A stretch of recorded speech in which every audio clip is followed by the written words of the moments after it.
Hello everyone, आप सभी का स्वागत है मेरे यूट्यूब क्लासेस पे। आज हम लोग बेस्ट 5 क्वेश्चन जो एसएससी सीजीएल मेंस के लिए तैयारी कर रहे थे उसको कंटिन्यू करेंगे।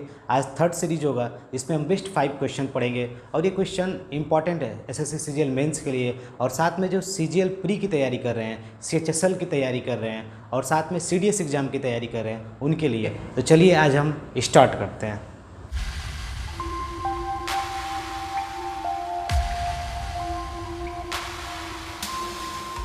देखिए आपके स्क्रीन पे एक क्वेश्चन होगा, पूछा क्या है कि एक बड़ा वाला सर्कल है यानी बिग ट्रायंगल है, एक स्मॉल ट्रायंगल है।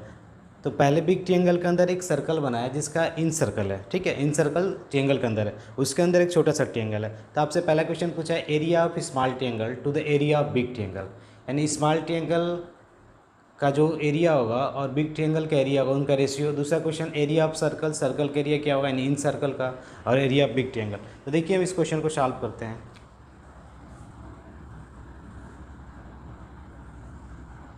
ठीक है, क्वेश्चन आपके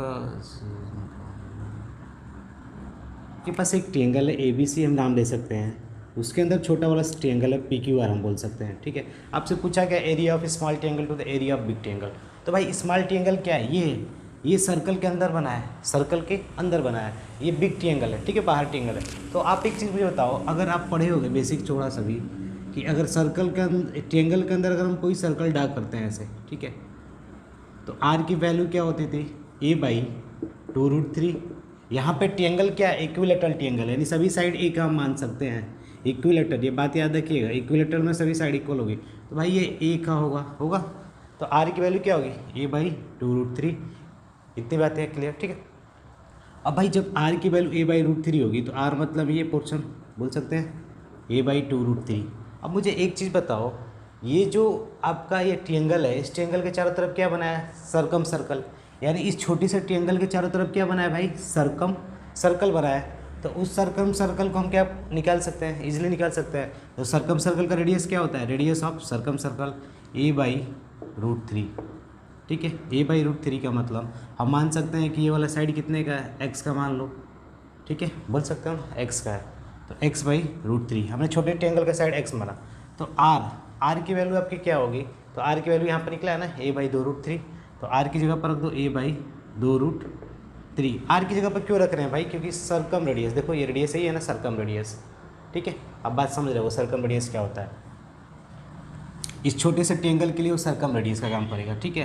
तो x/√3 यहाँ से कैंसिल हो जाएगा, तो x की वैल्यू कितनी आ गई a/2, यानी जो ये अंदर का ट्रायंगल है उसका साइड क्या है, बड़े वाले ट्रायंगल से आधा है, यानी क्या है, आधा है। आधा मतलब समझ रहे हो ना, a/2 हो जाएगा, ठीक है। यहाँ तक बातें क्लियर है। अब देखो, अब आगे हमें क्या करना है कि x की वैल्यू a/2 और ये a/2√3, तब आपको निकालना था area of small triangle, equilateral triangle है। तो स्मॉल ट्रायंगल का एरिया क्या हो, √3/4 इंटू साइड स्क्वायर, साइड क्या है, ये है, तो a/2 का होल स्क्वायर, फिर रेशियो √3/4। देखो √3/4 लिखने की कोई ज़रूरत नहीं क्योंकि भाई ये कांस्टेंट टर्म है, बस एरिया पर डिपेंड करेगा। जब ये कांस्टेंट टर्म है तो मैंने इसे लिख दिया, ठीक है। अब देखो यहाँ पर a², ठीक है, तो ये कैंसिल, तो a² 4, ठीक है, 4a², तो फाइनली 1:4, यानी छोटे वाले ट्रायंगल का एरिया 1, बड़े वाले ट्रायंगल का 4। ऐसे ही आप एरिया आप सर्कल भी निकाल सकते थे। कैसे निकालोगे, देखो इसका रेडियस कितना आया था हमें a/2√3, तो क्या हो जाएगा a²/4 इंटू 3। अब बिग ट्रायंगल के एरिया क्या होगा, √3/4 इंटू साइड स्क्वायर, देखो a² से स्क्वायर कैंसिल, 4 से 4 कैंसिल, तो π3√3, ठीक है। पाई की वैल्यू आप 3.14 भी लिख सकते हो, ठीक है। अब देख लो मैच कर लो, ये दूसरे क्वेश्चन का आंसर हो गया आपका, ठीक है। तो इतनी बातें आपको समझ में आनी चाहिए, ठीक है। तो यहाँ पर हमने एक तरीका, इससे भी एक और तरीका होता है, उसको जानो, बेस्ट तरीका। जैसे आप ये ट्रायंगल देख रहे हो ना, इस ट्रायंगल को अगर हम फ्लिप करा दें, फ्लिप मतलब कि जो टॉप पर है उस टॉप को हम नीचे ला दें, ऐसे फ्लिप, जस्ट फ्लिप करा दें, तो जैसे ही तुम फ्लिप कराओगे तो एक फिगर बनेगा आपका। देखो कैसा फिगर बनेगा, ठीक है, जैसे ही आपने फ्लिप कराएगा, ठीक है, ठीक है, आपने फ्लिप कराया भाई, ये था, तो आपका फ्लिप कराते समय ये हो जाएगा ऐसे, और ये वाली डाटा ऐसे हो जाएगा, ठीक है। तो इसका नाम क्या था हमने, A B C P अब देखो P नीचे आ गया, PQR, आपने फ्लिप करा दिया भाई, P को नीचे ला दिया Q को, तो तुम्हें एक आइडिया लगेगा कि भाई ये जो ट्रायंगल है इसको 2 इक्वल पार्ट्स में बांट रहा है। आप ऐसे बेसिक आइडिया लगा सकते हो, यानी 4 इक्वल ट्रायंगल बनेंगे, एक एरिया इसका एक होगा, एक इसका होगा, एक इसका एरिया, एक इसका एरिया। इसका मतलब जो बीच वाला ट्रायंगल होगा 1/4 पार्ट होगा, ये बोल सकते हैं कि नहीं, बड़े वाले ट्रायंगल का। ठीक है, तो ये फ्लिप करना था आपको, बस टॉप वाले को अगर नीचे लाते हैं, ठीक है, या 60 डिग्री इसको रोटेट करा दो, ठीक है, ऐसे ये बातें हो जाएंगी। ठीक है, तो आप ऐसे भी समझ सकते हो। ठीक है, अब आगे चलते हैं। नेक्स्ट क्वेश्चन आपके स्क्रीन पर होगा, if a person walks at a 15 किमी पर आवर, एक आदमी 15 किमी पर आवर से आगे जा रहा है, बढ़ रहा है 9 किमी पर आवर को छोड़ के, यानी पहले वो 9 किमी से जाता था, लेकिन अब क्या कर दिया कि 15 किमी पर आवर से जा रहा है। ही वुड हैव वॉक 3 किमी मोर, वो 3 किमी मोर जाता है सेम टाइम में, यानी उसी टाइम में 3 किमी ज़्यादा जाता है। तो आपको बताना है what is the actual distance table by him, तो उसने एक्चुअल डिस्टेंस कितना टेबल किया होगा। ठीक है, देखिए सॉल्व करते हैं। पहले स्पीड क्या था 9 किमी पर आवर, ठीक है, अब स्पीड कितना हो गया 15 किमी पर आवर, यानी भाई पहले 9 था, अब कितना हो गया 15 हो गया। तो एक चीज़ देखो, अब ये क्या बोल रहा है कि 3 किमी मोर सेम टाइम में, 3 किमी मोर सेम टाइम, यानी टाइम में चेंज आपने नहीं किया है। तो जब टाइम कांस्टेंट है, यानी टाइम कांस्टेंट है, जब टाइम कांस्टेंट है तो जो स्पीड का रेशियो होता है वो किसके बराबर हो जाता है, डिस्टेंस के रेशियो के बराबर। आप पढ़े हो गए भाई, टाइम फिक्स हो गया तो कट जाएगा। तो यहाँ पर हम बोल सकते हैं कि अगर ये 9 किमी पहले जा रहा था तो अब कितना जा रहा है 15 किमी, 1 घंटे में हम बोल सकते हैं, समझ रहे हैं कि 1 घंटे में इतना जा रहा है, 1 घंटे में 9 जा रहे हैं तो ये 1 घंटे में कितना जा रहा है 15। तो भाई 1 घंटे में गैप कितना हो गया देख लो, 6 किमी का गैप आएगा ऐसे, 15 में से 9 या 6 किमी का गैप। 1 घंटे में अगर 6 किमी का आ रहा है तो 3 किमी का गैप आने के लिए आप क्या करोगे, कितना घंटा चाहिए, आधा ही घंटा चाहिए ना भाई। 1 आवर में 6 किमी तो आधे आवर में 3 किमी, यानी उन्होंने कितना चला है आधा आवर्स, तो आधा आवर्स के लिए आपका ओरिजिनल स्पीड कितना हो जाएगा, ओरिजिनल स्पीड इक्वल टू 9 × 1/2 यानी 4.5 किमी। ठीक है, आप ऐसे कर सकते हो। अब दूसरा तरीका है बेसिक, ठीक है, बोला है सेम टाइम, तो सेम टाइम बोला है तो आप क्या निकाल दो, स्पीड इंटू टाइम, इतने टाइम का है ये, और इनसे बोला है ना 3 किमी मोर, तो 3 इसमें जोड़ दो, और ये बोला है कि 15 किमी पर आवर, तो ये 15 किमी से गए, लेकिन टाइम क्या है सेम है, लेकिन जो ये दूरी है इससे 3 किमी अधिक है तो 3 जोड़ना पड़ा। तो आप यहाँ से सॉल्व करोगे तो आएगा 60 = 3, फिर टी की वैल्यू 1/2। अब इसके आगे आप सॉल्व कर लोगे, 1/2 है तो यानी आधा घंटा चले हैं, तो आधा घंटा के लिए 9 से मल्टीप्लाई कर दो, 4.5 किमी चला हुआ है अभी तक। ठीक है, अभी तक 4.5 किमी। ठीक है, देखिए आपके स्क्रीन पे क्वेश्चन होगा, क्वेश्चन नंबर 3। ठीक है, इसमें बोला क्या है कि एक ट्रायंगल ABC है, उसके अंदर एक क्वाड्रिलेटरल है NJYX। ठीक है, तो आपसे पूछा है कि रेशियो ऑफ NJYX यानी क्वाड्रिलेटरल का रेशियो और ट्रायंगल का रेशियो क्या होगा। दूसरा है find area of triangle ABC, और साथ में ANJ का एरिया भी दिया है 48 मीटर स्क्वायर। ठीक है, यानी ट्रायंगल ANJ का एरिया कितना है 48 मीटर स्क्वायर। अब हमें सॉल्व करना है। देखिए ये 48 मीटर स्क्वायर किसका एरिया है, इस ट्रायंगल का है। ठीक है, हमको बनाया 48 मीटर स्क्वायर। तो इतनी चीज़ें आपको डाटा दी हुई, तो कैसे सॉल्व करेंगे। तो देखिए एक बेसिक कंसेप्ट होता है कि अगर आपके पास कोई एक ट्रायंगल है ऐसे, ठीक है, ऐसे करके, और यहाँ पर एक ऐसे करा हुआ है, इन्होंने 6 लिखा है, इन्होंने 7, ये 5 इस 2। ठीक है, 5 और 6 है। ठीक है, तो भाई अगर इस वाले पोर्शन का एरिया और बड़े वाले का रेशियो आपको निकालना है, ठीक है, तो आप क्या करोगे, यहाँ पर थीटा होता है ना, तो आप पढ़े हुए एक ट्रायंगल का एरिया होता है हाफ AB sin थीटा, ये बातें पढ़ी होगी आपने, हाफ AB sin थीटा। तो छोटे वाले का कितना हो जाएगा 1/2 6 × 7 sin थीटा हो जाएगा। इसी तरह आप बड़े वाले का भी निकाल लोगे, देखो ये 11 हो जाएगा, ये 13 हो जाएगा, तो हाफ 11 × 13 sin थीटा। अब दोनों का रेशियो निकालना है, तो आप क्या करो कि इसके नीचे इसको रख दो, तो sin थीटा कैंसिल, हाफ से हाफ कैंसिल, तो यानी क्या हो जाएगा 42/143, ये रेशियो हो गया, छोटे का 42 और बड़े का 143, यानी बड़ा वाला 143 टाइम्स है, तो छोटा वाला कितना है 42 टाइम्स है, यानी 42 पार्ट्स इसका है और पूरे का 140। अगले दिन आपको इसका रेशियो पूछ सकता है, तो 143 में से इसको घटा दीजिएगा, इसका निकल जाएगा, इसका हो जाएगा 101 इस क्वाड्रिलेटरल का। ठीक है, तो अगले दिन इसमें रेशियो आपसे पूछ सकता है। तो ये बेसिक चीज़ें इसका हम यूज करेंगे। ठीक है, दूसरा एक यूज करेंगे कंसेप्ट, अभी मैं बताऊँगा वो दूसरा कैसे यूज करेंगे। इसको आपने समझा, ये बेस इंटू एक्स, ये थीटा कॉमन था, इसलिए छोटे के लिए वो फार्मूला, बड़े के लिए वो भी।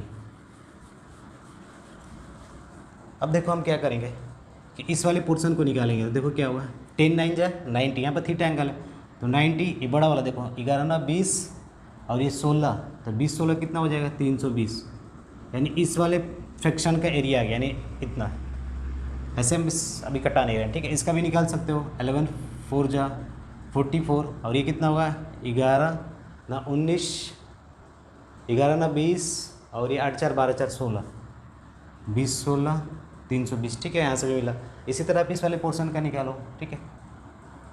वो तो अलग तरीके से दिया, उसको मैं नहीं सोचना है, ठीक है। 6 4 या 24 और ये कितना हो जाएगा 16, 8 4 12 4 16, यानी 256, ठीक है। इतनी चीज़ें दी हुई हैं, 6 10 16 8 4 12 4 16, यानी ये इसका ये रेशियो हो गया, ठीक है।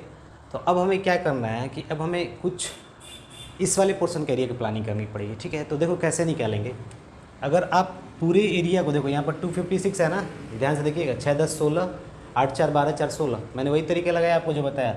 इसका multiply half A B sine theta, फिर इस बड़े वाले का, फिर इस बड़े वाले का, ठीक है, आपस में मल्टीप्लाई किया। बेसिक कंसेप्ट यही थी, मैंने यूज किया half A B sine theta बस, ठीक है। एक मान लो छोटे वाले का हो गया तो बड़े वाले का ऐसे होगा, ठीक है। यहाँ पर कुछ दूसरा नाम होगा A2B2, ठीक है। साइन से साइन कैंसिल हो जाएगा, अगर ये कैंसिल हो जाता है, ये कैंसिल हो जाता है, बचता क्या है, ये बचता है बस, ठीक है। तो वही मैंने कहानी लगाई। तो अब देखो ये 256 है, 320 320, अब इनका एलसीएम निकालना पड़ेगा, एक कॉमन एरिया हमें मानना पड़ेगा। एलसीएम आएगा आपका, आप निकालिएगा तो 1280 आएगा, ठीक है। कटा भी सकते हो, देखो इससे भी कट जाएगा, 256 से 5 बार में कट जाएगा, ठीक है। तो आप कॉमन लेके निकाल सकते हो एलसीएम वगैरह, ठीक है। एलसीएम इतना आ गया तो मान लेते हैं इतना ही मीटर, इतना यूनिट आपका एरिया था, इतना यूनिट क्या था, एरिया था, ठीक है। इतना यूनिट एरिया था, तो इस यूनिट में इतना पोर्शन ये लेकर चला गया, ठीक है, 9/322, ठीक है। तो आप देखो, अगर आप नहीं चाहते हो कितना यूनिट लिखे तो आप सीधे इनको जोड़ दो, 90 44 24, तो कितना हो गया 90 44, पहले इनको जोड़ो बाई 320, अब फिर प्लस ये 24/256, ठीक है। अब इनका एलसीएम कितना आया था 1280 आया ना एलसीएम। अब हम यहाँ से कर देंगे क्या, ये देखो ये हो जाएगा आपका 134, इसको हम इससे डिवाइड करेंगे तो आपका आएगा करीब 4 आएगा, तो 4 से इसमें मल्टीप्लाई करिएगा 536, ठीक है। अब इससे इसमें मल्टीप्लाई डिवाइड करिएगा तो 5 आएगा, यानी 120, फाइनली हम जोड़ लेंगे तो क्या आ जाएगा 656/1280, ठीक है। यानी अब इससे आपको आइडिया लगेगा कि जो भी आपने ट्रायंगल लिया था उस ट्रायंगल का मैंने फ्रैक्शनल पार्ट जोड़ लिया भाई, इस फ्रैक्शन को जोड़ा, इस ट्रायंगल का एरिया था, इस फ्रैक्शनल का एरिया ये रहा, इस ट्रायंगल का फ्रैक्शन पार्ट ये रहा, तो मैंने सभी फ्रैक्शन पार्ट को जोड़ दिया, तो ये किसका एरिया हो गया, ये ऊपर वाला ट्रायंगल को बताएगा, नीचे वाला टोटल एरिया। तो आप यहाँ पर सीधे रेशियो बता सकते थे, ठीक है, समझ रहे हो बात को आप। हम भाई बोला था कि ना एलसीएम, जो एलसीएम निकालोगे वही कॉमन चीज़ें क्या हो जाएंगी, इनका एरिया हो जाएगा बड़े ट्रायंगल का, और आप ऐसे डिवाइड करके आप आंसर कर सकते हो, ठीक है। इससे डिवाइड करो, फिर इनको जोड़ने के बाद आपस में मल्टीप्लाई कर देना है, ये आ जाएगा आपका फाइनली, ठीक है। इनको हमने जोड़ दिया तो आपका ये रेशियो आ गया। अब पूछा क्या है, एरिया ऑफ ट्रायंगल बता दो, ठीक है। तो ये वाला छोटा पोर्शन कितना है 48, यानी इतनी वैल्यू किसके बराबर है 48 के बराबर, तो हम बोल सकते हैं 24/256 जो है आपका 48 के बराबर है, ठीक है। इतनी बात है किसके बराबर 48 के बराबर, तो ये कितना हो गया 512, कितना एरिया हो गया 512, ठीक है। तो 512 किसका हुआ, ठीक है। तो 512 किसका होगा, पूरे ट्रायंगल का एरिया होगा, इस ट्रायंगल का, यानी किसका एरिया है, एरिया ऑफ ट्रायंगल ABC, ठीक है। तो आप इतनी बातें समझ गए। बेसिक कंसेप्ट अपने क्या लगा, यही वाला B/C वाला, हाफ B/C वाला, ठीक है। उसके बेस पे देखो इसका एरिया 48 दिया तो हम ऐसे कर लेंगे, ठीक है। तो आपको तरीके आना जरूरी है। मैंने इसको जोड़ा क्यों, ये भी आप समझ रहे हो, क्योंकि देखो ये फ्रैक्शन पार्ट इसका एरिया है, ये फ्रैक्शन पार्ट इसका एरिया है, इसी फ्रैक्शन पार्ट इसका एरिया है। हमने बोला कि इनका एलसीएम निकालो, क्यों एलसीएम निकालो भाई, क्योंकि आपको एक कॉमन टर्म मिल जाएगा, मान सकते हैं 1280 यूनिट इसका एरिया है, ठीक है। अगर मैं इन फ्रैक्शनों को जोड़ दूंगा तो ये टोटल फ्रैक्शन में एरिया ऑफ ट्रायंगल आ जाएगा, ठीक है। इन फ्रैक्शन यानी इन फ्रैक्शन में है किसका, सभी छोटे छोटे ट्रायंगल का एरिया इन फ्रैक्शन में, ठीक है। और यहाँ पर हम बोल सकते हैं 1280 टोटल का था, तो 656 किसका हुआ, इन तीनों का हुआ सम, तो ये बीच वाला आप निकाल सकते हो ईजिली, ठीक है। तो आप ऐसे तरीके लगा सकते हो, ठीक है। आपके स्क्रीन पे क्वेश्चन होगा, पूछा है कि ABC एक राइट एंगल ट्रायंगल है और लाइन सेगमेंट AD परपेंडिकुलर है, ठीक है, BC पर, और AB की वैल्यू 10 सेंटीमीटर है, BD 8 सेंटीमीटर है, तो what is area of triangle ABC। तो ट्रायंगल ABC का एरिया क्या होगा, यही क्वेश्चन है आपसे, ठीक है। हमें ABC का एरिया बताना है। तो देखिए हम कैसे बताएंगे ए बी सी का एरिया बताना, हमें बताना है कि area of triangle A B C, यानी ए बी सी का आपका एरिया बताना है। तो आप तरीके लगा सकते हो, देखो ये परपेंडिकुलर सामने हाइपोटेनस है तो ये 6 हो जाएगा, आप निकाल सकते हो 10 square minus 8 square equal to 6 square. That is A C की वैल्यू क्या होगी, ये मान लेते हैं ए ओ है तो ए की वैल्यू 6, कैसे है 6 पाइथागोरस थ्योरम से, ठीक है। अब यहाँ तक बात है क्लियर। अब एक चीज़ देखो, अब यहाँ पे आपका 90 डिग्री है तो माई मान लेते हैं ये एंगल कितने का है, थीटा का, तो ये वाला कितने का होगा 90 माइनस थीटा का, ये भी आपका क्या होगा 90, क्योंकि एक लीनियर पेयर पे 180 बनता है, ये पूरा 180 का बनता है तो ये 90, तो ये 90 माइनस थीटा ये 90, तो ये क्या बदल देगा थीटा। तो आप देखोगे कि छोटा वाला ट्रायंगल बड़े वाले ट्रायंगल से सिमिलरिटी में, तो हम बोल सकते हैं triangle O A C similar to triangle O A C similar to triangle A B C, ठीक है हम बोल सकते हैं। देखो आप कंपेयर करोगे तो ओ की वैल्यू 90, ए की वैल्यू 90, ठीक है, ओ को मैच कराते हैं। ओ पे क्या बनाया 90 छोटे वाले में, बड़े वाले ए पर 90 है, ए का मतलब ये पूरा 90, ठीक है, ए का मतलब ये छोटे वाले ट्रायंगल का बोल रहे हैं ना ओ ए सी, तो ये थीटा, तो इसका थीटा हमने बी से कंपेयर किया, तो ये एंगल कंपेरिजन आना चाहिए तभी लिखते हैं कंसेप्ट भाई। तो इसमें क्या हो जाएगा आपका ओ ए बी सी ओ सी अपान ए सी, ठीक है, ये सब चीज़ें आप लिख सकते हो। तो हमें निकालना है क्या, हमें बस एक चीज़ क्या हो सकता है, अगर ये वाला ए सी मिल जाता तो काम बन जाता, ठीक है।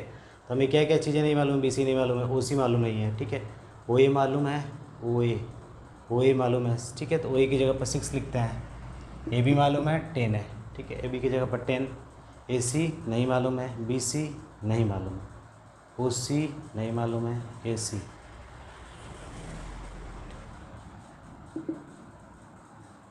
तो आप ए सी लिखोगे तो क्या होगा ए सी को मान लेते हैं एक्स, तो बी सी क्या हो जाएगा आपका 8 प्लस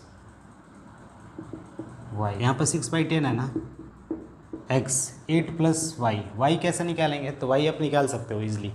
कैसे वाई निकालेंगे, देखिए अगर आप नहीं चाहते हो किसको निकालते, ओ सी भी लिख लो, ओ सी की वैल्यू क्या हमने माना था, ओ सी की वैल्यू कुछ नहीं माना, ओ सी की वैल्यू हम वाई माने थे, ठीक है, तो ओ सी की वैल्यू आप यहाँ पर वाई लिखिएगा, ए सी की वैल्यू ए सी ये रहा, तो ए सी को हमने क्या माना था एक्स माना था, ठीक है। अब एक चीज़ देखो यहाँ पर हम यूज कर सकते हैं, अगर मैंने इसको एक्स माना है इस वाले को, तो इसकी वैल्यू क्या आएगी √x² माइनस 6 स्क्वायर आएगी भाई, x² हाइपोटेनस माइनस 6 स्क्वायर, ठीक है, इसकी वैल्यू आ गई। तो अब यहाँ पर ये डायरेक्टली ये वाला यूज कर लो, बाहर वाला ये दोनों, ठीक है, तो 6/10 इक्वल टू y/x, वाई की वैल्यू √x² माइनस 36/x, ठीक है। अब दोनों को साइड में स्क्वायर कर दो, 36/100 x minus 36 x² minus 36/x² बोल सकते हैं ना भाई। मैंने इसको कंपेयर कर दिया, ठीक है, मैंने बता भी दिया कि x है तो ये y है, तो x y निकालना है तो इस फॉर्म में आ गया कि नहीं y का फॉर्म, ठीक है, ये हाइपोटेनस होता है। अब क्रॉस मल्टीप्लाई कर लीजिए, 36² 100x² माइनस 3600, ठीक है, आप इधर भेजिएगा तो ये आएगा 3600, इधर आएगा 64x²। अब यहाँ से आप इसको डिवाइड करके x² की वैल्यू निकाल सकते हो, तो x की वैल्यू कितनी आएगी 60/8 मीटर, या जो भी आप डाटा लियो सेंटीमीटर में, ठीक है। देखो ये 8 आएगा नीचे, ये 60 होगा, तो 60/8, अब इसको और छोटा आप कर सकते हो आंसर, ठीक है। तो ये आपकी x की वैल्यू आ गई। अब आप यहाँ से एरिया निकालना है, तो एरिया आप निकाल सकते हो, एरिया ऑफ ट्रायंगल, तो क्या हो जाएगा हाफ, ये x आ गया 60/8 इंटू हाइट क्या है भाई, ये वाला ले लेंगे देखो, क्योंकि ये बेस और ये हाइट 10, ठीक है, तो आप इसको डिवाइड कर दो 5, यानी ये 4 2 जा 15, यानी 75/2 मीटर स्क्वायर आपका एरिया हो जाएगा, ठीक है। तो आप इतनी बातें समझ रहे हो। बेसिक कंसेप्ट क्या था कि ये दोनों, ये छोटे वाला ट्रायंगल बड़े वाले ट्रायंगल से सिमिलर था, क्या था सिमिलर था, और साथ में आप ये भी जान रहे हो कि हमें पाइथागोरस थ्योरम आता है, तो hypotenuse square equal to base square plus perpendicular square, और साथ में हमने इनका यूज किया और ये हमने पूरी चीज़ें निकाल लिया, ठीक है। इसे हम सॉल्व करेंगे भाई। ADF पैरेललोग्राम, तो पहले पैरेललोग्राम जान लीजिए, पैरेललोग्राम होता है क्या है, अपोजिट साइड्स इक्वल और पैरेलल, ठीक है, ये बात समझ रहे हो। अगर मान लो आप यहाँ पे एक ट्रायंगल ऐसे खींच दिया, ऐसे पॉइंट से पूरा सटा के ऐसे, तो इसकी जो एरिया होगी ना पैरेललोग्राम की एरिया क्या आधा ही होगी, क्योंकि ये बेस और हाइट जो होगा उसका सेम होगा, ठीक है, सभी ट्रायंगल के लिए, ठीक है। ऐसे अगर मान लो कोई अगले दिन ऐसे खींच देता है, तब भी एरिया क्या होगा सेम होगा, यानी इस ट्रायंगल का एरिया इस वाले ट्रायंगल से सेम होगा, ठीक है। तो तो आप ये कंसेप्ट समझ रहे हो, सेम बेस होना चाहिए, बेस सेम हो एकदम, बेस में कोई चेंजेस नहीं। अगर ये 5 का है तो उसका भी 5 होना चाहिए जो दूसरा ट्रायंगल है, और हाइट सबके लिए सेम हो जाएगा, यानी हाइट क्या होगा सबके लिए सेम हो जाएगा, ठीक है। तो अब देखो मैं यही कंसेप्ट लगाऊंगा, XEF 1 यूनिट है, पहले XEF को खोजते हैं, XEF, तो भाई ये मेरा XEF रहा, ये 1 यूनिट है, तो ये किसके बीच में भाई, पैरेललोग्राम में। देखो ADEF ये बेस हो गया, ये वाली चीज़ें बेस हो गई, तो बेस ये रहा तो इसका हाइट क्या होगा, ऐसे कोई परपेंडिकुलर हाइट होगा, ठीक है, इसकी एरिया ये हो गई। अब देखो हमें पूछा है DEY की एरिया बताइए, यानी DEY, तो एक चीज़ देखो, ये AF इसके पैरेलल है ना, और ये वाला इसके पैरेलल था, यानी DA EF के पैरेलल था, पैरेललोग्राम है तो भाई। तो अगर मान लो मैं इस लाइन को थोड़ा आगे बढ़ा दूँ, क्योंकि स्ट्रेट लाइन है, स्ट्रेट लाइन बीच में तो ऐसे टेढ़ा मेढ़ा होगा नहीं, तो भाई ये लाइन थोड़ा आगे बढ़ा तो ये भी लाइन तो इसके पैरेलल ही होगा, जस्ट ये वाला भी थोड़ा लाइन इसके पैरेलल ही है, अभी फिलहाल में ऐसे चल रहा है, ठीक है। तो हम कह सकते हैं कि हमें निकालना क्या है, DEY, तो DEY कौन है, ये वाला आपका है, ठीक है। तो देखो एक हम क्या करते हैं, कंस्ट्रक्शन करते हैं, तो कंस्ट्रक्शन कैसा होगा, तो देखो आप इस वाले को ऐसे मिला दो, ठीक है, मिला दिया, ऐसे ही मेरा कंस्ट्रक्शन था, आप ऐसे ब्रेक कर दो, ठीक है, यानी D to F draw line, ठीक है, एक लाइन ड्रा कर दिया। तो इससे एक कंसेप्ट क्या आता है कि जैसे ही आप D से F लाइन ड्रा करोगे तो ये बेस आपका ये रहा, और हाइट भी सी यही वाला काम कर देगा, ठीक है। तो जो DEF की एरिया होगी वो किसके बराबर हो जाएगी, area of triangle DEF equal to 1 unit. क्यों हो जाएगी आप समझ रहे हो, देखो ये बेस ये था, XEF के लिए भी वही EF बेस था भाई, EF के लिए यही बेस था, यहाँ पर भी EF के लिए वही बेस है। तो भाई सेम बेस हो किसी पैरेललोग्राम के अंदर है, देखो दोनों पैरेललोग्राम के अंदर है, क्योंकि DA पैरेलल टू क्या है, DA पैरेलल टू EF होता है, क्योंकि पैरेललोग्राम में बताया था ये वाला इसके पैरेलल और ये वाला इसके पैरेलल, ठीक है। अब बातें समझ गए, तो इसकी 1 यूनिट। अब देखो मैंने ये बोला कि लाइन थोड़ा आगे बढ़ाएंगे तो ये पूरी लाइन इसके पैरेलल होगी, तो अगर ये ट्रायंगल्स हैं तो इसकी एरिया यानी DFE की, ठीक है, DFE की एरिया और DY की एरिया भी सेम हो जाएगी, क्योंकि भाई ये तो पूरा पैरेलल हो गया इसके, तो इतना पोर्शन और ये छोटा पोर्शन इक्वल, तो आल्सो बोल सकते हैं ना area of triangle DEY equal to area of triangle DEF, जो कि 1 यूनिट होगा।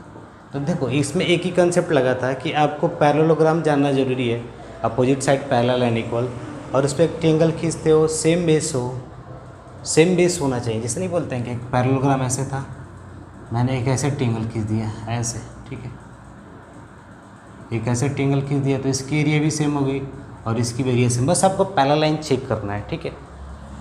तो इतनी बात समझ, अगर अगले दिन मान लो थोड़ा सा ही आगे बढ़ गया, कोई ऐसे खींच दिया पैरेललोग्राम, ठीक है, तो लेकिन तो बेस बढ़ गया ना, तो ये नहीं होगा इक्वल, भले ही वो वहाँ खींचा यहाँ पर लेता है तब बात चल सकती है, ठीक है। तो ये पॉइंट समझने का प्रयास करिए, थोड़ा सा आगे, तो यहाँ पर भी वही हाल हुआ है, थोड़ा सा आगे बढ़ाया लेकिन बेस क्या है भाई, बेस वही पकड़ बनाया हुआ है, देखो बेस इज मेंटेन, ठीक है। तो आप बातें ज़्यादा समझने का प्रयास करेंगे तो आपको आएगा, ठीक है। देखो DE base maintain, DE base maintain है, ठीक है। तो आज के लिए बस इतना ही, मिलते हैं अगले क्लास में, तब तक के लिए धन्यवाद।